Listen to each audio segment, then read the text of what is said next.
Irmãos, graças a Pai, mais uma vez. Amém. Vamos rapidamente começar a nossa lição, já estamos um pouco atrasados. Vamos abrir a palavra de Deus em 1 Timóteo, capítulo 2, verso 9. Hoje, irmãos, eu vou trazer um estudo especial hoje sobre um livro que se chama Deus, o Estilista. Vou fazer a apresentação desse livro e o nosso estudo vai ser sobre a questão da modéstia cristã. Nós vamos falar um pouco sobre o que a Bíblia ensina sobre a vestimenta do crente, como ele deve se vestir. Então nós vamos ler 1 Timóteo 2, versículo 9. Vamos ler todos juntos. Depois vamos fazer uma breve oração e vamos para o estudo. 1 Timóteo capítulo 2, versículo 9. Todos encontraram? Vamos ler juntos? Da mesma sorte que as mulheres em traje decente se ataviem com modéstia e bom senso, não com cabeleira frisada e com ouro, ou pérolas, ou vestuário dispendioso. Amém. Vamos orar? Senhor, nos abençoa mais uma vez, Pai. Esse é o teu dia. E agora temos alguns minutos para aprendermos um pouco mais do Senhor com relação à tua vontade para as nossas vidas. Que o Senhor Deus nos capacite a entendermos a tua palavra, sendo submissos a ela. Não, ó Deus, impondo a ela os nossos entendimentos, mas julgando a nossa opinião à luz daquilo que a tua palavra ensina. Nos abençoa, é a nossa oração em nome de Jesus. Amém. Amém. Bom, irmãos, nós vamos hoje fazer então a apresentação desse livro aqui, Deus, o Estilista. O original ele se chama Modéstia Cristã e a Nudez Pública da América. Esse livro foi escrito pelo Jeff Pollard e no Brasil foi publicado pela editora Fiel. E esse livro está de graça, tá certo? Para download. Você pode baixar esse livro, ele é pequeno, tem 80 e poucas páginas. E você pode ler aí em formato de e-book, é grátis. Deus, o Estilista. Tá certo? Esse é o índice do livro. Vou só mostrar para vocês que ele fala sobre modéstia e controvérsia, definindo os termos, Deus, o Estilista, definindo o assunto, nudez e vergonha, a nudez da sociedade, o teatro da carnalidade, o impacto dos meios de comunicação, velas em meio à pólvora e retorno à modéstia cristã. Bom, em que contexto esse livro foi escrito?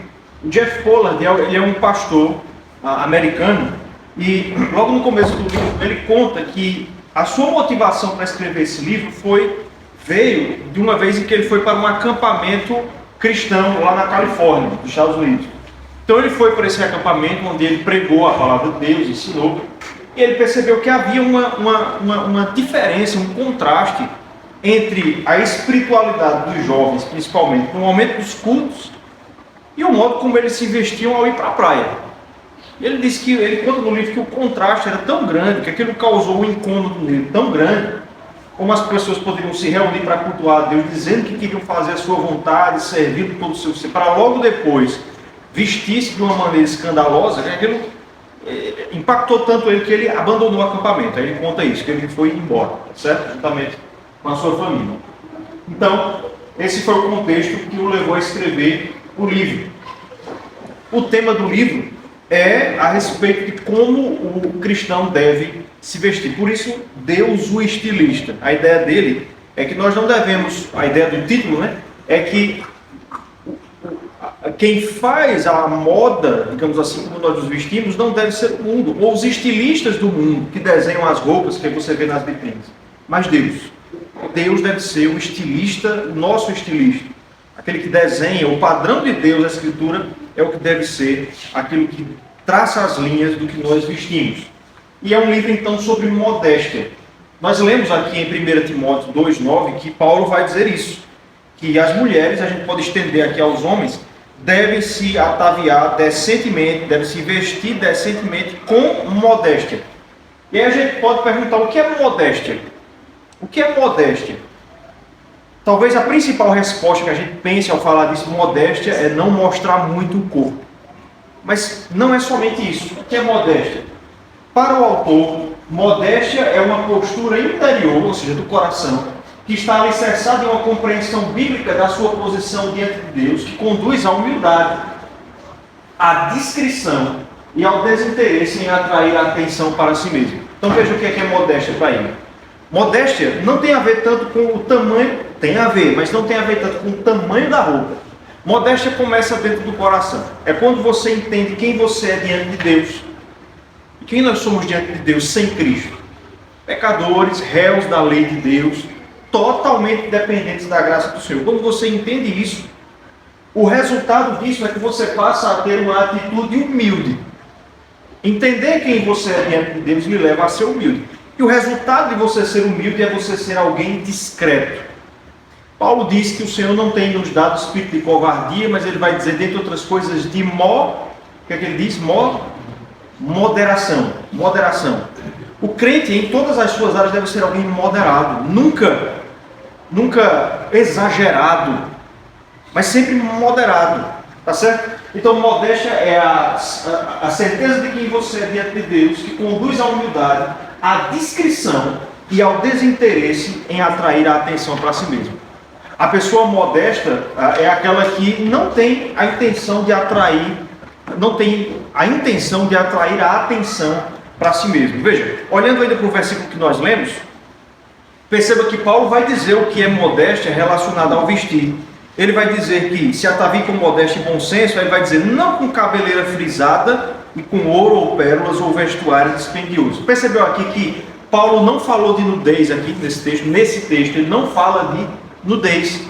Ele diz a mulher se veste de maneira modéstia, sem frisado de cabelos, que para a época era algo espalhafatoso, era um costume muitas vezes de trabalhar em excesso o cabelo, era o costume de mulheres sem honra no mundo antigo, não hoje, mas no mundo antigo era assim.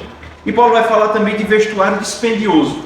O que é vestuário dispendioso? O que significa dispendioso? As crianças aí, sabe o que significa? Caro. Veja, Paulo diz aqui, uma pessoa modesta é alguém que não tem a intenção de se vestir de maneira a exibir a sua riqueza. Muito ao contrário do que acontece hoje, tem esse negócio de outfit, né? O pessoal combina de comprar roupa cara e ir para um local e ver quem é que está com o conjunto mais caro. Veja, Paulo disse que nós não devemos agir assim. Modéstia não é só eu não mostrar muito meu corpo ao me vestir, mas é não atrair a atenção para mim, de variadas formas. Não exibindo roupas excessivamente caras, não andando de maneira a mostrar que eu tenho coisas. Então, a questão do quanto você mostra do corpo é muito mais um resultado do que é a essência da coisa. O que é modéstia? O desinteresse em atrair a atenção para si mesmo. Alguém discreto.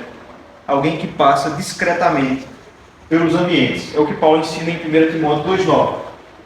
Ele diz assim, modéstia é um assunto controverso. Seja qual for a maneira que o homem de Deus aborda esse assunto, ele será considerado pelos seus ouvintes um legalista libertário. Isso é inevitável.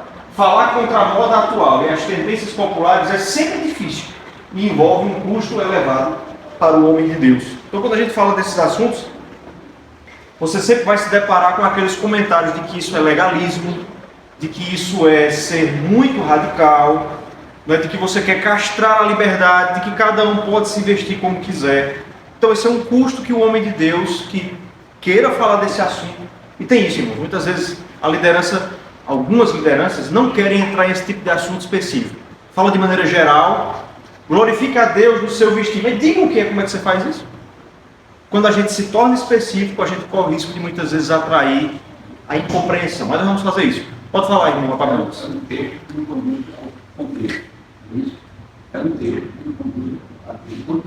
Isso, perfeitamente. O anterior, né? Isso, exato, perfeitamente, bem lembrado. Então agora nós vamos ver o que é nudez. O autor ele se preocupa em nos dizer o que é nudez.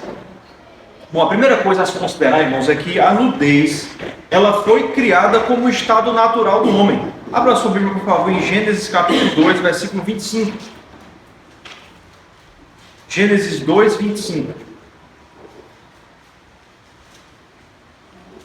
Um irmão voluntário, abre e leia bem alto, por favor.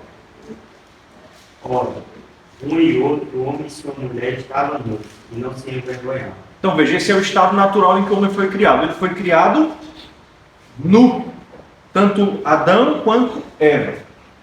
Ou seja, antes do pecado, a nudez não era um problema. Na verdade, era a norma. O homem não tinha vergonha e também, veja, como a criação era perfeita, o homem não precisava de agasalho. havia um clima ambiente perfeito. Então, Adão e Eva não usavam roupas. E aqui já vai uma questão. O problema não são as roupas nem a nudez. O problema é o homem. O problema é a nossa natureza caída que nos obriga agora a usar roupas. Se o homem nunca tivesse caído, nós não usaríamos roupas. Se você está assustado com essa afirmação, mas é isso. Por quê? Primeiro, porque nós viveríamos num mundo perfeito. Segundo, veja bem, se o homem não tivesse caído em pecado, Adão, isso significa dizer que nós viveríamos sempre com uma vontade perfeita. O que é uma vontade perfeita? Uma vontade ajustada à vontade de Deus, à lei de Deus. Se o Adão não tivesse caído, deixa eu dizer uma coisa aqui forte, mas é a verdade, certo? Se Adão não tivesse caído, se nós aqui não fôssemos pecadores, eu seria capaz de olhar para uma mulher sem roupa e mesmo assim não desejá-la. Desejar apenas a minha esposa, que é o que a Bíblia diz. Se nós não tivéssemos pecado, isso seria possível. A humanidade se contemplar em sua nudez sem pecado. Mas porque o homem caiu, isso já não é possível. Quando Adão e Eva pecam, você vê que a vergonha ela é introduzida na criação, mesmo onde não deveria haver, que é dentro do casamento. E aí isso nos leva ao segundo texto, outro irmão, Gênesis 3, verso 7. Então os olhos de ambos se abriram.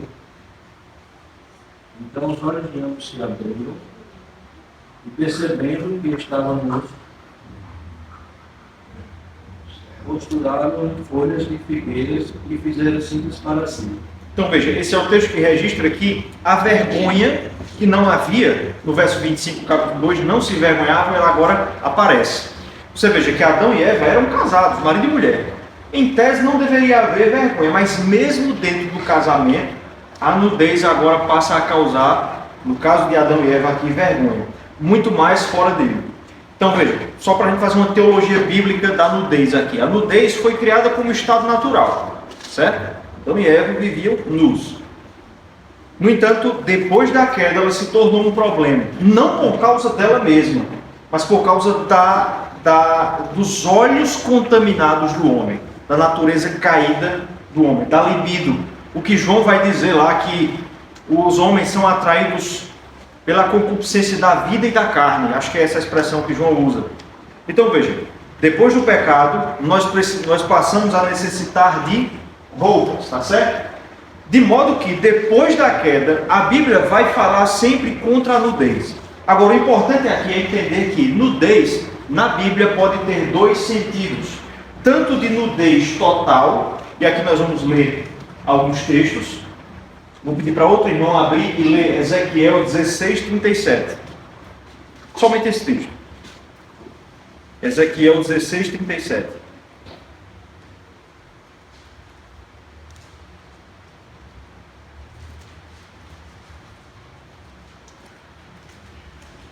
Eis que se ajuntarei todos os teus amados, com os quais me deleitar, como também todos os que amar, como os que aborreceste, ajustando de todas as partes do pedido, e defender as tuas vergonhas diante dele, para que todos as vejam.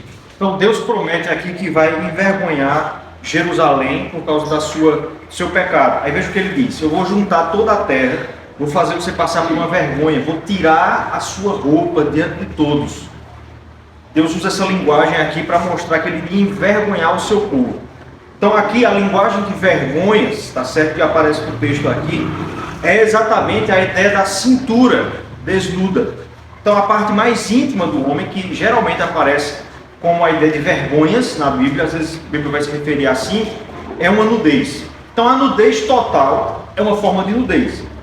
Mas a Bíblia também vai ensinar, irmãos, já que eu queria mostrar alguns textos mais específicos, que algumas outras partes do corpo, quando elas são mostradas, a Bíblia chama isso de nudez, de estar nu.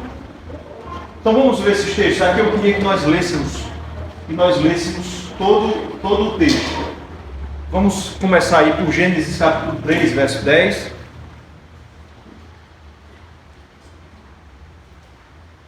Gênesis 3, 10.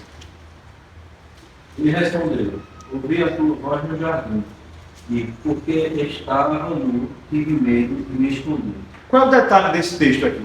Veja, esse texto aqui acontece depois que Adão e Eva pecam. E o que foi que eles fizeram logo depois que pecaram? Eles fizeram uma coisa, costuraram uma coisa. Foi uma roupa feita de folhas de figueira. Que roupa era essa? Eram apenas cintas. Na verdade, o texto vai dizer isso, que eram apenas cintas. Ou seja, eles cobriram tão somente a parte da cintura. Mas veja, eles já estavam usando essa roupa. Aí quando Deus chega no jardim, o que é que Adão diz? Eu estava nu. O que é que o texto revela? Que cobrir tão somente essa parte ainda está nu. Estão percebendo onde é que eu estou chegando aqui? Mesmo que você esconda essa parte mais íntima, se outras são reveladas para a Bíblia, você ainda está nu. Vamos ver outro texto. João, capítulo 21, verso 7. Vamos, os irmãos vão abrindo aí, por favor. João 21, 7, Êxodo 28, 42 e Isaías 47, 3.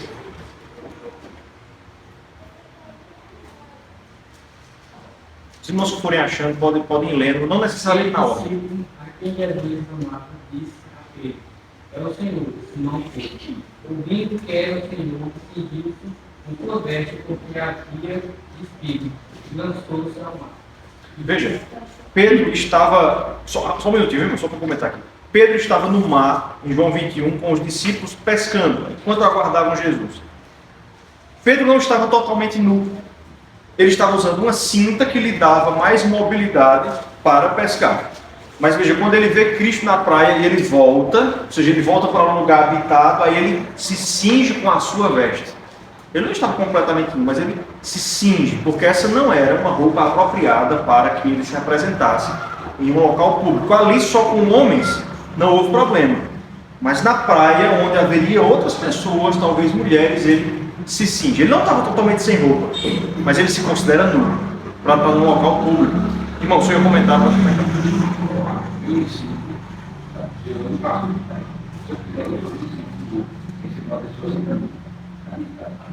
Pois é, parte de um princípio aí.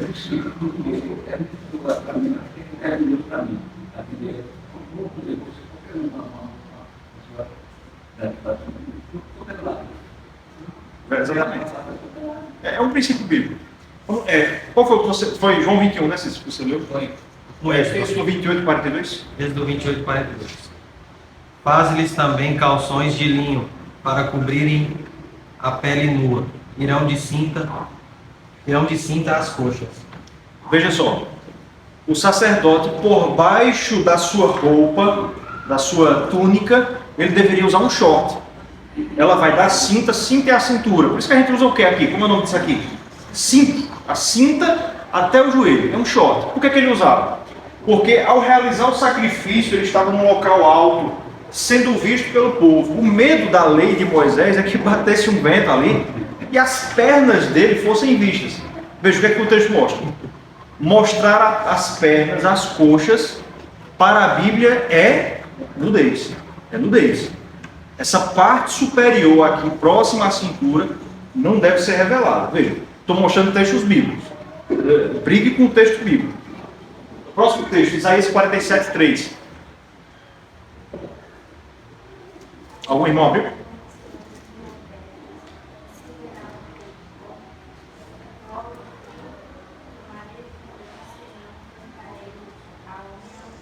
Isso. Então, nesse texto, acredito que é isso o texto realmente.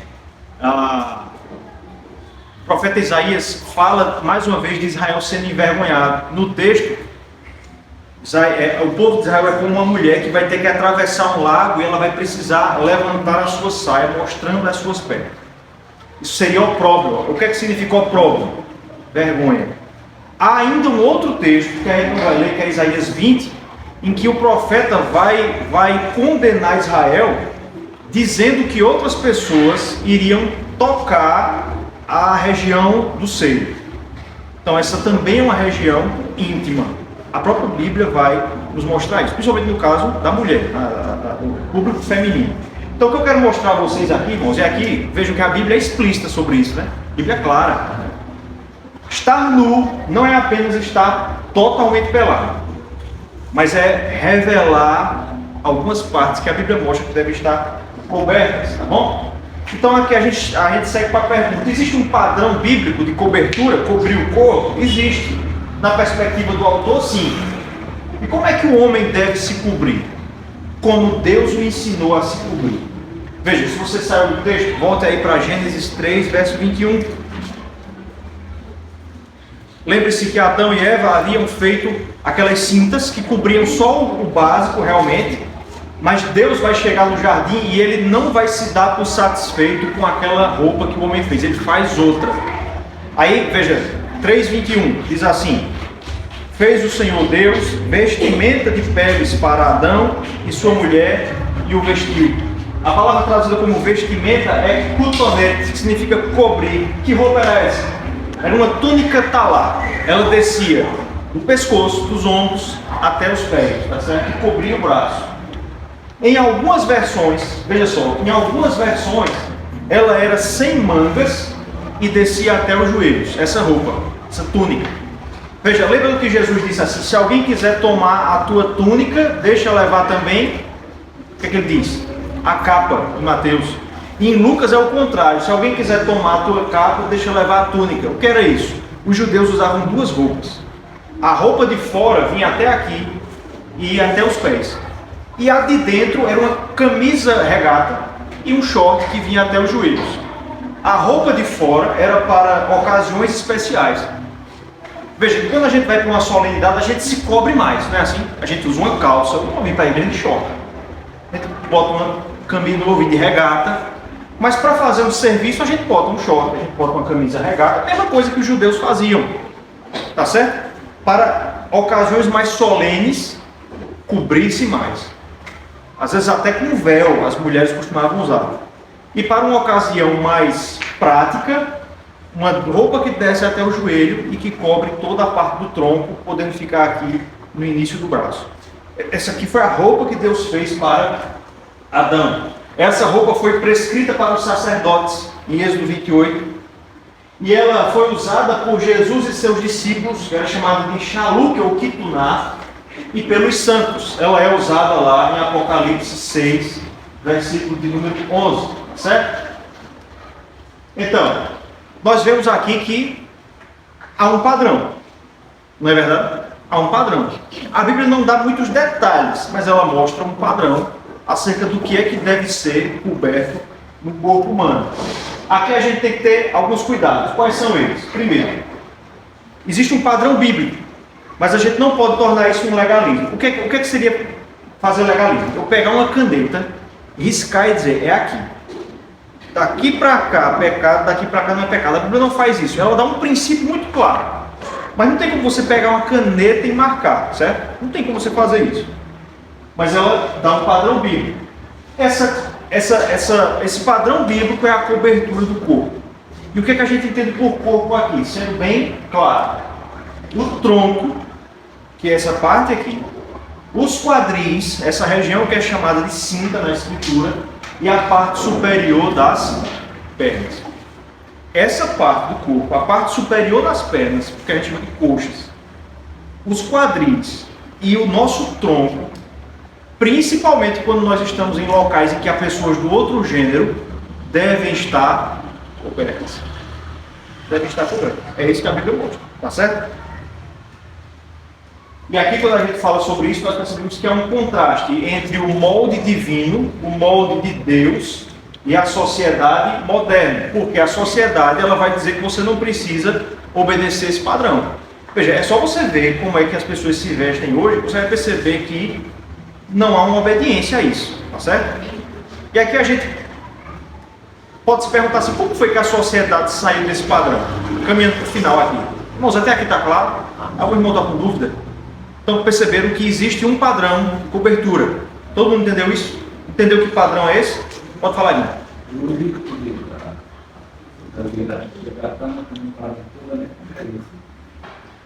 para mim Deus. Isso, perfeitamente.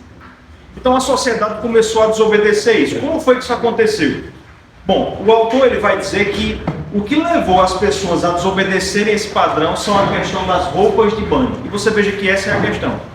As pessoas vão para uma piscina ou para uma praia e acontece alguma coisa na mente delas que elas acham que pode usar uma roupa numa praia ou numa piscina que elas não usariam na rua.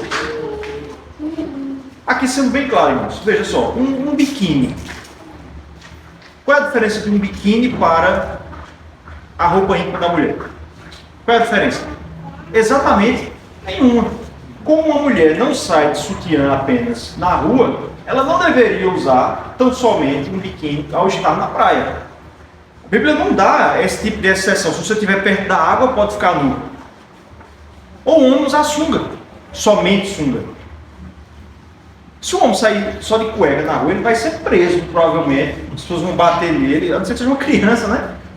Mas as pessoas acham que por estar numa praia, abre-se uma exceção. Então, as roupas de banho foram esse volante que levou as pessoas a desobedecerem o padrão divino.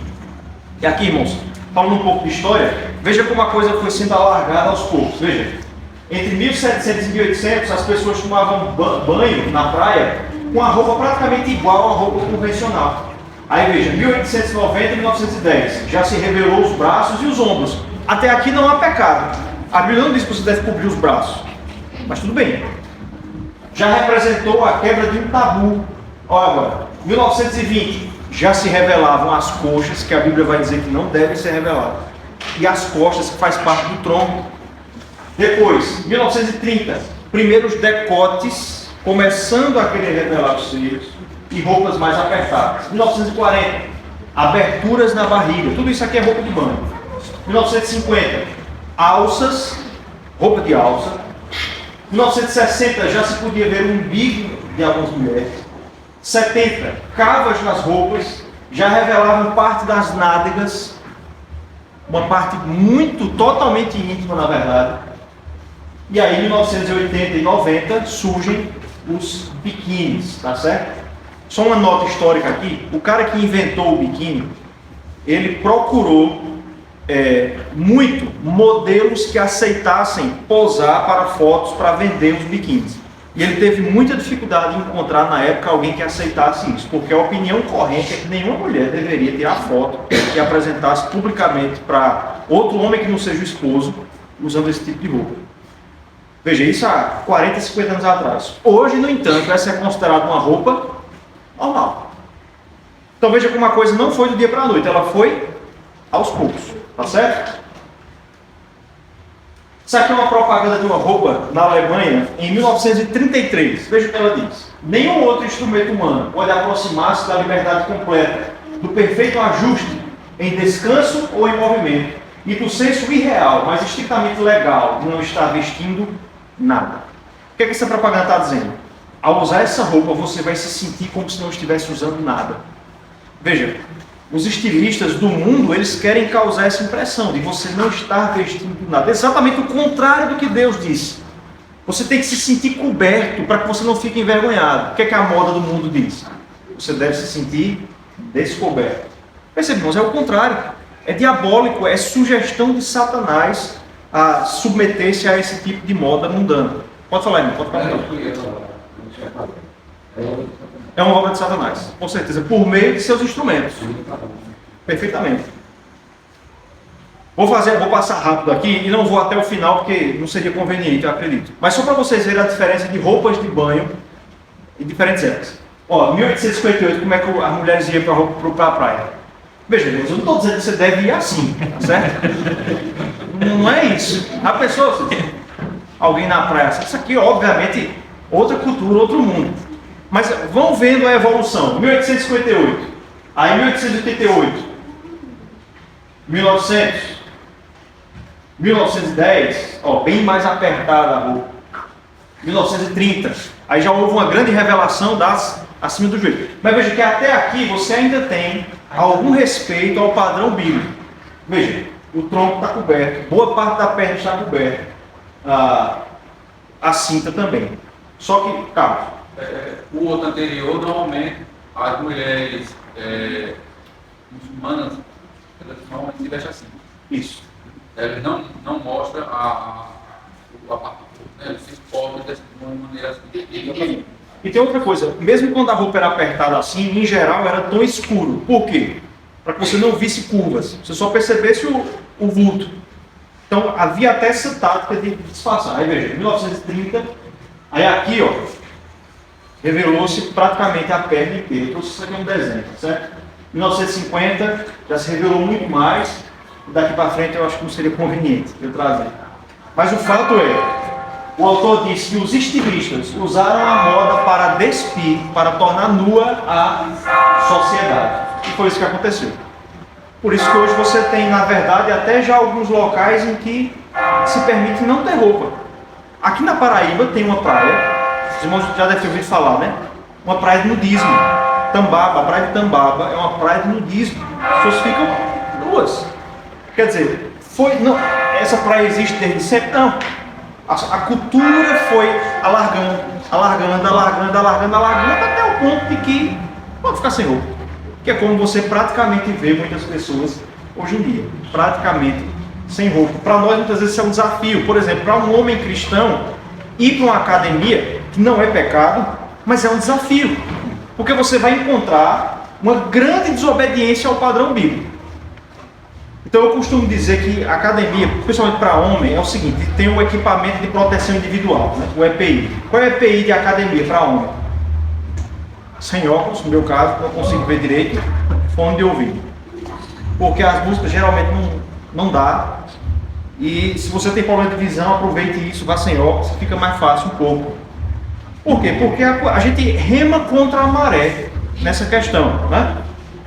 E ao andar pela rua a gente também tem que fazer como Jó. Jó diz, fiz uma aliança com os meus olhos, como pois colocaria eu na donzela. Então você tem que andar na rua, desviando o tempo inteiro, por causa do que os estilistas fizeram com a sociedade.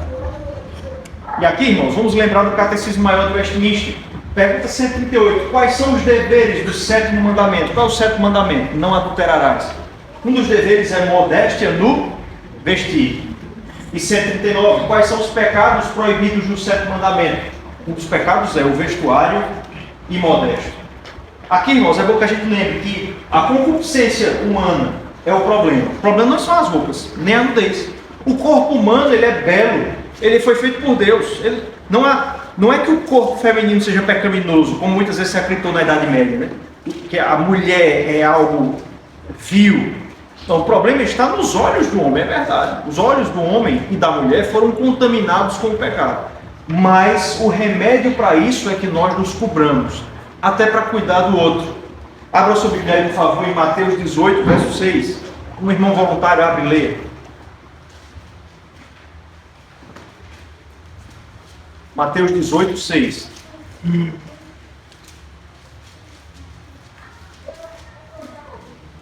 Qualquer, porém, que quiser tropeçar um destes pequeninos que creem, melhor do fora e se dê ao pescoço uma grande pedra de moinho e fosse afogado na profundeza do mar. Então eu devo me conduzir nesse mundo de modo a ter cuidado para não fazer o meu próximo tropeçar. É verdade que o problema está no olho do outro. É verdade. Mas ao ser instrumento de que o outro caia, aí Cristo diz, era melhor que você fosse amarrado uma pedra jogada no mar. Então a gente tem que aplicar isso para o nosso modo de vestir. Eu não posso ser a oportunidade da queda de alguém. Pode falar aí. A palavra de Deus diz que será iluminado. Exatamente. O problema são os olhos. Os olhos são a porta da concupiscência. Veja o que Richard Baxter ele vai falar sobre isso. Vocês, mulheres, e aqui, irmãos, fica uma especial exaltação para as moças, para as jovens. Vocês, mulheres, têm de andar entre pessoas pecaminosas, como o fariam se estivessem portando uma vela em meio à pólvora e a palha. Pois, de outro modo, poderão ver a labareda que não tinham previsto, quando for tarde demais para apagá-la. Gosto dessa imagem. Se você estivesse segurando uma vela ou um isqueiro aceso, passando no meio da pólvora ou da palha, como é que você faria isso? Com extremo cuidado para não derrubar. Assim a mulher, a moça cristã, deve ver o seu corpo. Pode inflamar outros. Só deve ser mostrado, revelado. Uma outra coisa, irmãos, que deve ser dita. O problema também não está no apetite sexual do homem. Deus fez isso também. Só que ele deve ser confinado à câmara do casamento. Lá, um pode seduzir o outro, lá, no casamento, não antes nem fora. Agora, fora e antes, você deve impedir que esse objeto flamejante, que é o nosso corpo, leve o outro a pecar, certo? Veja o que Sofonias 1,8 diz. No dia do sacrifício do Senhor, hei de castigar os oficiais e os filhos do rei, e todos os que trajam vestiduras estrangeiras. O contexto aqui está falando de roupas de sacerdotes pagãos. Mas fazendo uma analogia, o Senhor não quer, ele não deseja voltar, nos encontrar no dia do Senhor, quando Cristo retornar, e nos encontrar, irmãos, vestindo roupas de estrangeiros, roupas de descrentes. Alguns assembleanos levam isso muito literalmente, né? Eles literalmente às vezes vão dormir todo vestido, porque se Cristo voltar, ele não está... Mas não é essa a ideia. A questão é que Cristo não quer voltar e encontrar você como uma pessoa que se veste como se fosse um estrangeiro, um descrente. Você deve se vestir como um cidadão dos céus. Pode falar, irmão. Quando eu quero mandar e dando passo lá.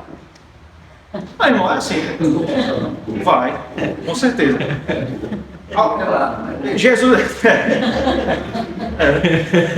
Jesus vai dar algum modo de resolver essa situação. A gente precisa também estar com esse medo, né?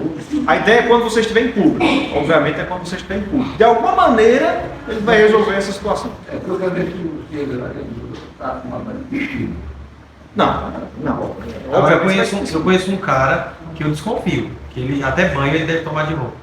Às vezes ele não pode estar o calor que for, é no último botão aqui, é manga longa, bermuda é pecado mortal. É legalismo, eu não sei quem é já.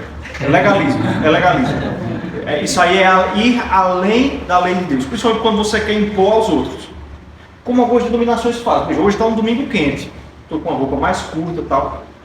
Há muitas igrejas em que pode estar fazendo o calor que tiver, é paletó, gravata, aqui, pode estar derretendo. Você vê às vezes na rua, o pessoal andando na rua, a ponto de derreter, feito um picolé, mas é aquela ali. Veja, isso é passado do padrão bíblico. Então veja, nem antinomismo, sem lei nenhuma, nem legalismo, tá certo? Então o que é que nós devemos fazer para encerrar? Nós devemos, primeiro, reconhecer o pecado. E a gente faz isso quando você vê o padrão da Bíblia. A palavra de Deus é lâmpada, é luz. Ao mostrar o padrão, ela revela também o pecado. Então você deve reconhecer o pecado e entender que esse é um pecado vil. É uma questão séria, irmãos. Como a gente se veste é algo sério.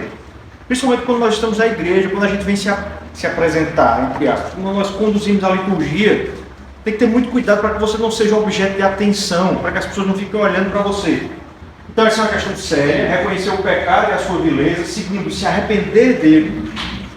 Então se você depois desse estudo perceber, eu já me vesti muitas vezes como Deus não se agrada, mesmo sendo uma criança ainda. É claro, irmãos, que no caso das crianças pequenas a gente deixa sem roupa, não há pecado nisso, no dia de calor, porque o corpo delas não causa nenhum tipo de sensualidade, mas a gente tem que ir ensinando à medida em que cresce, ensinando. Depois de um certo momento, o menino, manda ele botar uma calça. O menino da idade de Samuel, ele pode vir de short, mas quando você estiver maior, compra calça. As meninas, mesmo que seja criança, 8, 9, 7 anos, vai ensinando a se vestir. Tá certo? E se você já quebrou esse padrão, se arrepender dele sinceramente. E por último, clamar pela graça de Deus, com o objetivo de glorificarmos o Senhor com o nosso corpo. É isso que Paulo diz lá em 1 Coríntios 6, 20. Nós somos comprados por preço de sangue e devemos glorificar a Deus em nosso corpo. Que o Senhor, pois, irmãos, nos abençoe e nos ajude a cumprir com a sua vontade. Algum irmão quer falar?